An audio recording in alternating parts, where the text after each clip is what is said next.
আসসালামু আলাইকুম সবাইকে। আজ আমি তৈরি করেছি চিকেন পিৎজা। খুবই সহজ রেসিপিতে ঘরোয়াভাবে তৈরি করেছি। আশা করি আপনাদের ভালো লাগবে। আপনারাও যদি এই স্টেপগুলো ফলো করেন তাহলে আপনারা ঘরে তৈরি করতে পারবেন, কোনো ওভেন ছাড়াই।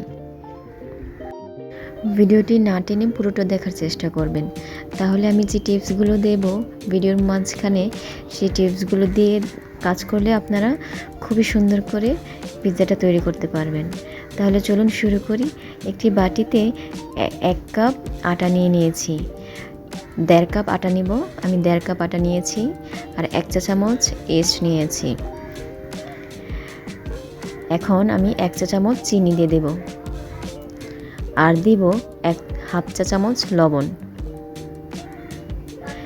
এখন সবগুলোকে শুকনো আটার সাথে মিশিয়ে নেব।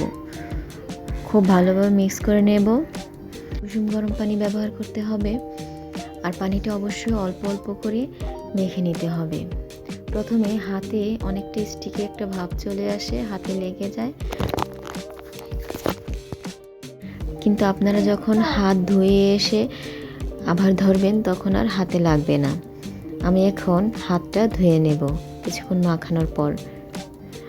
হাত পরিষ্কার করে নিয়ে এসেছি, এখন আর হাতে তেমনটা লাগবে না। আপনারা চাইলে এখানে সয়াবিন তেল হাতে মেখে নিতে পারেন, তাহলে ওরকম হাতে লাগবে না। কিছুক্ষণ মেখে নেওয়ার পর এটাকে ইচ্ছামতো আপনারা ঢেকে রাখতে পারেন। আমি 12 ঘন্টার মতো ঢেকে রেখেছিলাম। আপনারা চাইলে 1 ঘন্টা বা 2 ঘন্টাও ঢেকে রাখতে পারেন। ডোটা কমপ্লিট হয়ে গেছে প্রায়। ডোটাকে ঢেকে রেখে দেব। তারপর আমরা পিৎজা তৈরির অন্যান্য উপকরণগুলো রেডি করব। এটা প্রায় হয়ে গেছে, এখন আমি এটাকে ঢেকে রেখে দেব। তারপর চিকেন তৈরি করে নেব। আমি একটি কড়াইয়ে তেল গরম করে নিব 1 টেবিল চামচ পরিমাণ। আমার ভিডিও যদি আপনাদের ভালো লাগে তাহলে অবশ্যই আমার চ্যানেলটিকে সাবস্ক্রাইব করে আমার পাশে থাকবেন। এখন চিকেন কুচিগুলো দিয়ে দিলাম।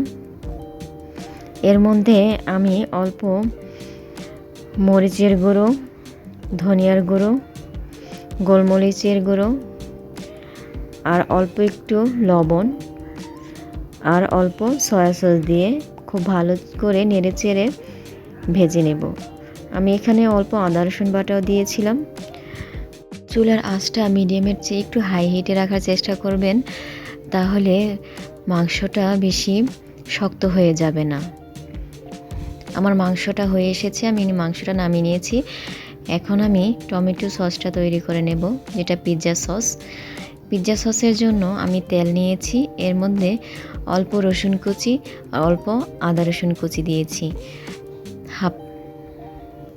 হাফ চা চামচ রসুন বাটা দিয়েছি আমি এখানে, আর 1/2 কাপ পরিমাণ টমেটো কুচি দিয়ে দিলাম, অল্প একটু লবণ, 1/2 চা চামচ চিলি ফ্লেক্স, আর দিয়ে দেব 1/2 চা চামচ ধনিয়ার গুঁড়া, 1/2 চা চামচ গোলমরিচের গুঁড়া, আর পরিমাণ মতো চিলি ফ্লেক্স। এটা আপনারা স্বাদ অনুযায়ী দিতে পারেন। খানিকক্ষণ নেড়ে চেড়ে পানি উঠে আসা পর্যন্ত টমেটো সসটাকে রান্না করব। তারপর যখন টমেটো সসটা খুব গাঢ় হয়ে আসবে তখন টমেটো সসটাকে নামিয়ে ফেলব।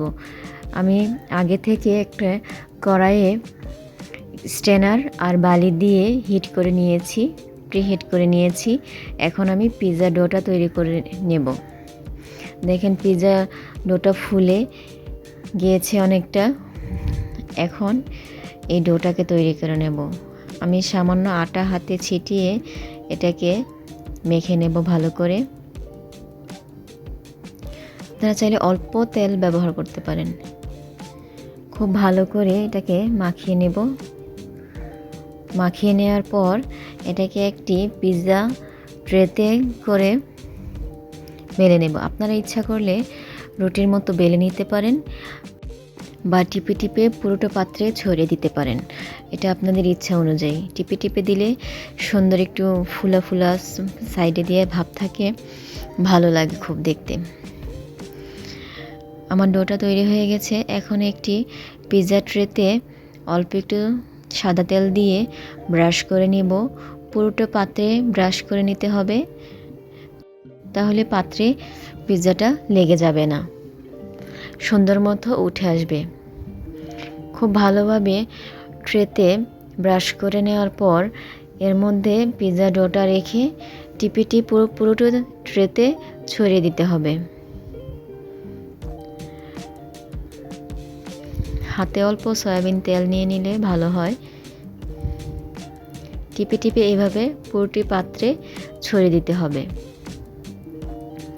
আমার ট্রেতে ডোটা বসানো শেষ হয়ে গেছে। এখন একটি কাঁটা চামচের সাহায্যে আমি এটাকে সুন্দর করে কেটে নিচ্ছি।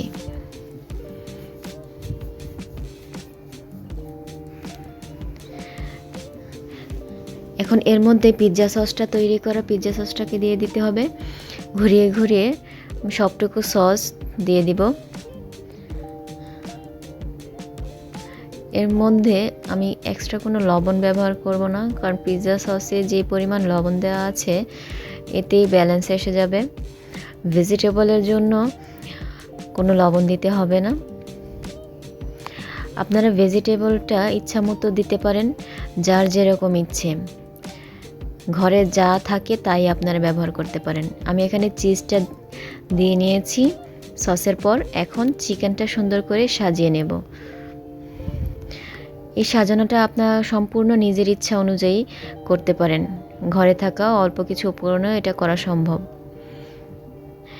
এখন আমি চিকেন সাজানো শেষ। এখন অরিগানো দিয়ে দিব। এখন আমি ক্যাপসিকাম দিয়ে সাজিয়ে নেব। ক্যাপসিকাম, টমেটো, আপনার ইচ্ছা করলে এখন শীতকাল চলে, শীতের সবজি দিয়েও করতে পারেন। চিকেন ছাড়া কেউ যদি চায় ভেজ পিৎজাও তৈরি করতে পারে। ক্যাপসিকাম দেওয়া শেষ। এখন টমেটো সাজিয়ে নিলাম, তারপর পেঁয়াজ রিং, তারপর চিজ আবার আমি উপরে দিয়ে দিয়েছি। এখন অরিগ্যানো আর চিলি ফ্লেক্স দিয়ে দিলাম। এখন আমি একটি কড়াইয়ে, আগে থেকে হিট করা কড়াইয়ে আমি এটাকে ঢেকে রান্না করব 20 মিনিট। তারপরে ঠান্ডা হওয়া পর্যন্ত অপেক্ষা করব 10 মিনিট। তারপর ঢাকনা খুলে পিৎজা তৈরি। দেখতে পাচ্ছেন পিৎজার চিজগুলো গলে গেছে, কত সুন্দর হয়েছে, খুবই লোভনীয় হয়েছে, খেতেও খুব সুস্বাদু হয়েছে। আপনারা ইচ্ছা করলে ঘরে থাকা অল্প কিছু উপকরণ দিয়ে পিৎজা তৈরি করতে পারেন। আমার রেসিপি আপনাদের কেমন লাগলো অবশ্যই কমেন্টসে জানাবেন। ভালো লাগলে অবশ্যই আমার চ্যানেলটিকে লাইক দিবেন, শেয়ার করে রাখবেন। দেখতে পাচ্ছেন পেছনেও একটু পরে নিই, কিন্তু খুবই সফট হয়েছে, খুবই ইয়ামি হয়েছে। আমার ফ্যামিলির সবাই খুব পছন্দ করে খেয়েছে। আপনারা অবশ্যই বাসায় ট্রাই করবেন। ভালো লাগলে আমার চ্যানেলটিকে সাবস্ক্রাইব করবেন। আল্লাহ হাফেজ।